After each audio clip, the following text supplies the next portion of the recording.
গরম থেকে এবার স্বস্তি, চাদরে শুলেই শরীর ঠান্ডা, না লাগবে এসি, না বাড়বে বিদ্যুতের বিল। প্রবল গরমে হাঁসফাঁস অবস্থা, রাতের ঘুম উড়ে গিয়েছে অনেকের। এই পরিস্থিতিতে খানিকটা সুরাহা দিতে পারে এসি বিছানার চাদর। এ ধরনের চাদর গ্রীষ্মকালে ঘুমানোর সময় ব্যবহার করা হয়। এই বিশেষ বিছানার চাদর ঘর্মাক্ত গরমে একদিকে যেমন এনে দেবে শান্তির ঘুম, অন্যদিকে সাশ্রয় করবে বিদ্যুৎও। গ্রীষ্মকালে গরম যেমন সমস্যা, ভারতের মতো দেশে তার থেকেও বড় সমস্যা ঘাম। সারাদিন অতিরিক্ত তাপে ঘরের ভেতরে থাকা বিছানা রাতেও গরম হয়ে থাকে। অনেকেই আজকাল এসি ব্যবহার করছেন, কিন্তু ভারতের সব নাগরিকদের পক্ষে তা সম্ভব নয়। তবে উপায় রয়েছে। আজকাল বাজারে কিছু শীতল বিছানার চাদর বিক্রি হয়। এই চাদর পাতলেই বিছানা থেকে ঠান্ডা বাতাস বেরোতে থাকে। এই এসি বিছানার চাদরটির বিশেষত্ব হলো এটি চালালে খুব কম বিদ্যুৎ খরচ করে এবং মোটেও শব্দ করে না। এমনিতে সাধারণ বিছানার চাদরের মতোই দেখতে, শুয়ে পড়লেও কিছু পার্থক্য বোঝার উপায় নেই। যে কোনো সাধারণ বিছানার চাদরের মতো লাগতে পারে, তবে এতে ব্যবহৃত প্রযুক্তি খুবই উন্নত।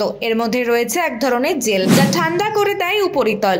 এর উপর বাতাস খেলে গেলেই ঠান্ডা অনুভূতি হয়। এই চাদরের এক প্রান্তে একটি নলের ভেতর একটি কুলিং ফ্যান লাগানো থাকে, যা চাদরের ভেতরে বাতাস পাঠায়। তবে এই হাওয়া এতই ধীরে বয় যে চাদরের উপরে শুয়ে তা বোঝার উপায় থাকে না। পাখার গতি নিয়ন্ত্রণ করার জন্য একটি কন্ট্রোল বক্সও দেওয়া থাকে অবশ্য। সঙ্গে থাকে গরম বাতাস বের করার জন্য একটি নলও। খরচ নামমাত্র।